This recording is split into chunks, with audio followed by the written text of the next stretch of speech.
So when you're in high school, you can be influenced by a lot of different things. There's a lot of different lifestyles that might be portrayed that you might want to follow. And I decided in my high school days that I wanted to be the Jesus-y guy.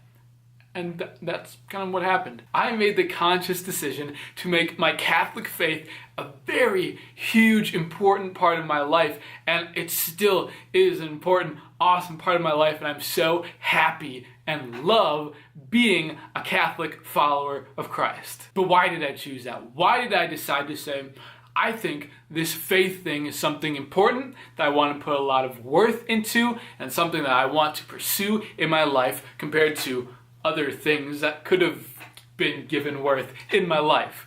Why faith? Why do I love being Catholic? Number one, it's fun. It's actually fun. Contrary to what you might believe, being a Catholic, being a follower of Christ doesn't mean that you can't take part in all the good things in life. What it means is you shouldn't take part in the things that are actually bad for you. You know, anything you might be restricted from doing as a follower of Christ, as a devoted Catholic, are things that are actually not good for you. It's looking out for the best for you. And you still can and absolutely should take part in all the good things in life. You can still have great friendships, eat great food and take part in great sports, whatever it is, whatever your thing is, do your thing, enjoy your thing, but put God first and make it God-focused. And by doing that, you can have a great time enjoying all the great things there are in life, but doing it for something bigger than yourself, which makes it feel kind of good. And a life lived for Christ is so joyful.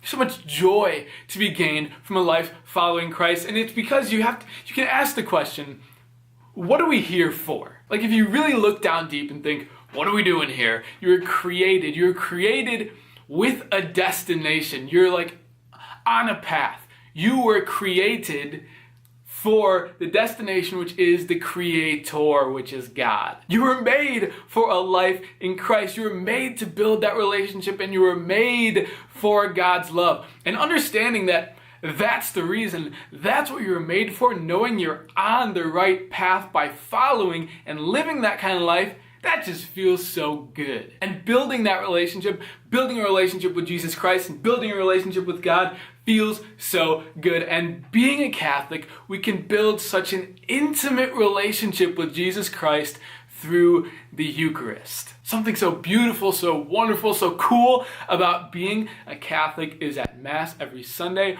or even whenever you go to Mass, we are able to receive and experience and build that relationship with Jesus Christ so intimately through his body, blood, soul, and divinity in the Eucharist. It is so intimate, it is so cool, and it is an extremely tangible way we can really feel that relationship being building, Christ becoming one with us through the Eucharist. So stinking cool. We gain hope in a life with Christ. We get community, so many good people around us, being a part of the church, being a member, feeling like you belong to something, hope, community, strength. There's so many good things that you get from living a life with Christ. And a life in Christ is truly you living your best life. And that is why I love being a Catholic follower of Jesus Christ.